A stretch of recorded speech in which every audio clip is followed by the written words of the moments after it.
அப்போ 108 பாதங்கள்.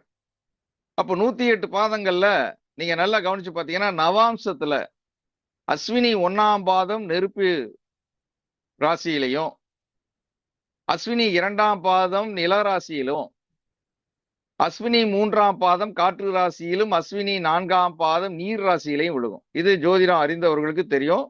அடிப்படை படிச்சாலும் ஒன்றும் பிரச்சனை இல்லை. அதை நாம ஜாதக கணிதம் போகும்போது கண்டுபிடிச்சுக்கலாம். இந்த கான்செப்ட் மறந்துடக்கூடாது.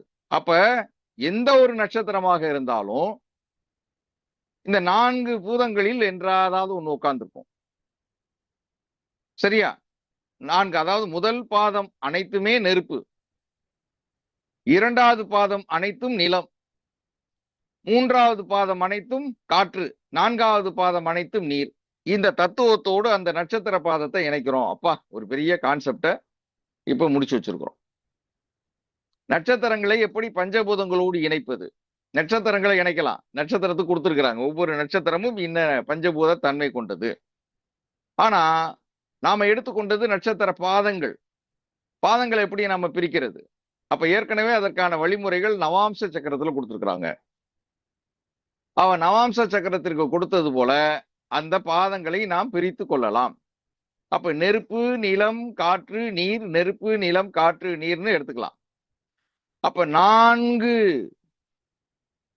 ஒவ்வொரு நட்சத்திரத்துக்கும் 4 நெருப்பு வரும்.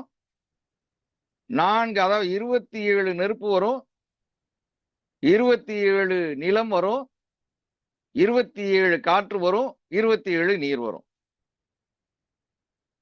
அப்ப 4 × 27 அப்படின்னு கணக்கு பண்ணா 108 பாதங்கள். சரியா?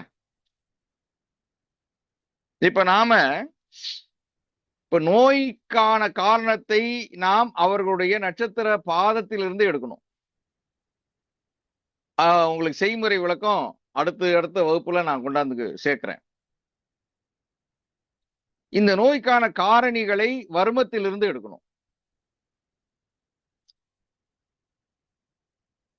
இப்ப பாதத்துல நோய் எங்கே தோன்றி இருக்கிறது என்பதை எடுத்துடணும். எந்த நட்சத்திர புள்ளியில இந்த நோய்க்கான வித்து விதைத்திருக்கிறது. இந்த வித்து விதைத்திருக்கிறது என்பதை கண்டறிந்தோம்னா இதனுடைய கர்மாவையும் கண்டுபிடிக்க முடியும். சரியா? அப்ப எந்த பாதத்துல இந்த நோய்க்கான வித்து விதைக்கப்பட்டிருக்கிறது? சரியா? அப்ப நமக்கு என்ன வேணும்? 9 கிரகங்களும் எந்த நட்சத்திர பாதத்தில் இருக்கிறது? அது மட்டுமல்ல, 12 ராசிகளினுடைய ஆரம்ப புள்ளிகளும் எந்த நட்சத்திர பாதத்தில் இருக்கிறது? சில நேரத்துல கோள்கள் இல்லாமல் அந்த நட்சத்திர அந்த ராசி நோயை தரும். ராசிக்குள்ள ஒரு கர்மா இருக்கும். அந்த ராசியை போய் ராகுவோ அல்லது கேதுவோ அல்லது சனியோ கடக்கும் போது அந்த ராசிக்குள்ள போய் அமர்ந்த உடனே இந்த பிரச்சனைகள் வரும். பல பேருக்கு தெரியாது. சார், என் ஜாதகத்துல எந்த கிரகம் இல்ல. நீங்க கவனிச்சு பாத்தீங்கன்னா ஜெயலலிதா அவர்களுக்கு கன்னிக்குள்ள சூரியன் போகும்போது பிரச்சனை வரும். கன்னியில அந்த அம்மாவுக்கு எந்த கிரகமும் இல்ல. அப்ப கன்னியில சூரியன் தொடர்பான கர்மா ஒளிந்து இருக்கிறது. சரியா? அப்ப நட்சத்திரத்தினுடைய, அதாவது கோள்களினுடைய நட்சத்திர பாதங்களையும் நாம எடுத்து லிஸ்ட் அவுட் பண்ணிக்கணும். பாவகங்களுடைய ஆரம்ப புள்ளி அது கேபியில இருக்கும். அப்ப ஆரம்ப புள்ளியை எடுத்துக்கொண்டு அந்த நட்சத்திர பாதங்களையும் கனெக்ட் பண்ணிக்கணும். அது நமக்கு சாப்ட்வேர் இருக்கு. அந்த சாப்ட்வேரை வச்சு அதை பிரிச்சு எடுத்துக்கலாம். ரைட். இப்ப நட்சத்திர பாதத்தை எடுத்துட்டோம். இதை தனியா நம்ம கையில போட்டு வச்சுக்கலாம். இப்ப இந்த நோய் எந்த பாதத்தில் ஏற்பட்டு இருக்கிறது என்பதை நம்ம ஆராய போறோம். அது ஒரு ஜாதகத்தை போட்டு இந்த நோய்க்கான காரணிகள் எங்கே ஏற்பட்டு இருக்கிறது, அந்த நட்சத்திர பாதத்தும் அந்த பஞ்சபூத தன்மையும் வெளிப்படுகிறதா, கோள்களும் அந்த பாவகங்களும் வெளிப்படுகிறதா என்பதை ஆராய போறோம். இது ஒரு கான்செப்ட். அப்படியே எடுத்து வச்சுக்கலாம். அப்ப 96 தொடுவர்மா நம்மளுடைய 96 தத்துவங்கள் இருக்கு. நான் ஏற்கனவே நம்மளுடைய கலச வழிபாடுன்னு நினைக்கிறேன், அந்த புத்தகத்துல அந்த 96 தத்துவங்கள் தொடர்பான ஒரு படமே கொடுத்துருக்கேன் நம்மளுடைய மேகசின்ல.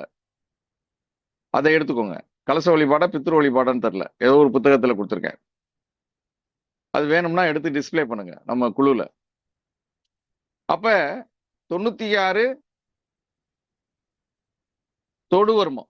இந்த தொடுவர்மத்துல நாம சிகிச்சை மேற்கொள்வது சாதாரண நம்ம ஆளுங்க எல்லாரும் எம்பிபிஎஸ் எம்எஸ் இவங்கெல்லாம் ட்ரீட்மெண்ட் கொடுக்குற மாதிரி எல்லாரும் அதை ட்ரீட்மெண்ட் எடுத்துக்கலாம், கொடுக்கலாம். இந்த 96 + 12 இதுக்குள்ள நட்சத்திர பாதங்களையும் இந்த பஞ்சபூதங்களையும் கனெக்ட் பண்ணணும். வேலை நிறைய இருக்கு, நிறைய ஆராய்ச்சி பண்ணணும். இது ஒரு கான்செப்ட். அதுக்கு அடுத்து இந்த முத்ராஸ்க்கு வரணும். இந்த முத்ராஸ் எப்பொழுதுமே நான் ஏற்கனவே சொன்னது போல இந்த முத்திரைகள் எல்லாமே ஆகாய தத்துவம், நட்சத்திரங்கள் எல்லாமே காற்று தத்துவம், வர்ம புள்ளிகள் எல்லாமே நெருப்பு தத்துவம். இந்த மூணும் கனெக்ட் பண்ணும்போது மூணுக்கும் தனித்தனியா நம்ம எடுத்துக்கிறோம், உள்ளுக்குள்ள போய் டிராவல் பண்றோம். நட்சத்திரங்கள் எல்லாமே காற்று தத்துவம், வர்ம புள்ளிகள் எல்லாமே நெருப்பு தத்துவம், முத்திரைகள் அனைத்தும் ஆகாய தத்துவம். அப்ப இந்த முத்திரைகள் அனைத்தும் நன்மை செய்வதற்காக மட்டும்தான். இந்த முத்திரைகள் சில முத்திரைகள் தீமை செய்யுன்றதெல்லாம் நம்ப வேண்டாம். சில முத்திரைகள் ஆகாய தத்துவத்தை பெறாம இருக்கும், அதாவது நம்ம சரியா செய்யலைன்னா அது பெறாமல் இருக்கும். முத்திரை தப்பா செய்யறதுனால ஒரு கேடு விளைவித்து விடும் என்பதெல்லாம் மூட நம்பிக்கை, அது உண்மை இல்லை. அப்ப அந்த அடிப்படையில முத்ராஸ் என்பதை ஆகாய தத்துவமாக வைத்துக் கொள்ளுங்கள். இப்ப இந்த முத்திரைகள்ல இந்த விரல்கள் தான் முத்திரைகள், பெரும்பாலும் விரல்களை தான் பயன்படுத்தணும்.